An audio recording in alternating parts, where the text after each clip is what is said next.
ఈ కార్యక్రమంలో పాల్గొన్నటువంటి తెలుగుదేశం పార్టీ కుటుంబ సభ్యులకి,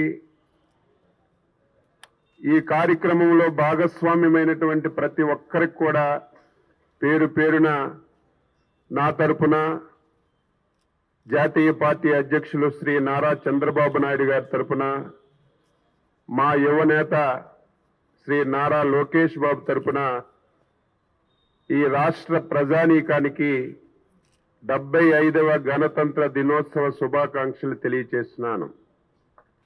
చాలా మంది పెద్దలు చాలా సందర్భాల్లో చెప్తారు, రాజ్యాంగం ఎంత చెడ్డదైనా సరే అమలు చేసినటువంటి వ్యక్తి మంచివాడైతే రాజ్యాంగం చక్కగా ముందుకెళ్తుందని చెప్పి, పరిపాలన చక్కగా ముందుకెళ్తుందని. రాజ్యాంగం ఎంత మంచిదైనా సరే పాలించేవాడు దుర్మార్గుడైతే ఆ రాజ్యాంగానికి విలువ ఉండదని చెప్పి చాలా మంది చాలా సందర్భాల్లో చెప్పిన విషయాన్ని ఒక్కసారి గుర్తు చేస్తున్నాను. ఆంధ్రప్రదేశ్ రాష్ట్రంలో రెండోది అమలు జరుగుతుంది.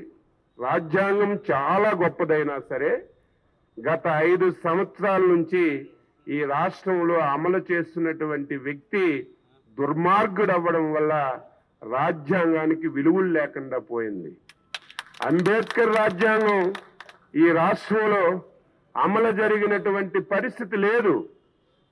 సొంత రాజ్యాంగాన్ని, రాజారెడ్డి రాజ్యాంగాన్ని సొంతంగా తయారు చేసుకుని ఈ రాష్ట్ర ప్రజానీకం మీద 5 సంవత్సరాలుగా ఏదో ఒక కులమైతే బాధపడొచ్చు, ఒక మతమైతే బాధపడొచ్చు, ఒక ప్రాంతమైతే బాధపడొచ్చు, ఒక వ్యక్తి అయితే బాధపడొచ్చు, ఒక దుర్మార్గమైనటువంటి వ్యక్తి చేతుల్లోకి ఈరోజు పాలన వెళ్ళడం వల్ల, సొంత రాజ్యాంగాన్ని అమలు చేయడం వల్ల ఆంధ్రప్రదేశ్లో 5 కోట్ల మంది ఈరోజు ఇబ్బందులు పడుతున్న విషయాన్ని ఈ సందర్భంగా గుర్తు చేస్తూ, తెలుగు ప్రజలారా, ఆంధ్రదేశ ప్రజలారా, మళ్ళీ ఆంధ్రప్రదేశ్ రాష్ట్రంలో డాక్టర్ బిఆర్ అంబేద్కర్ రాసినటువంటి రాజ్యాంగాన్ని ప్రతి ఒక్క వ్యక్తి పొందాలంటే, ఆ రాజ్యాంగాన్ని ఈ రాష్ట్రంలో ఎటువంటి అరమరికలు లేకుండా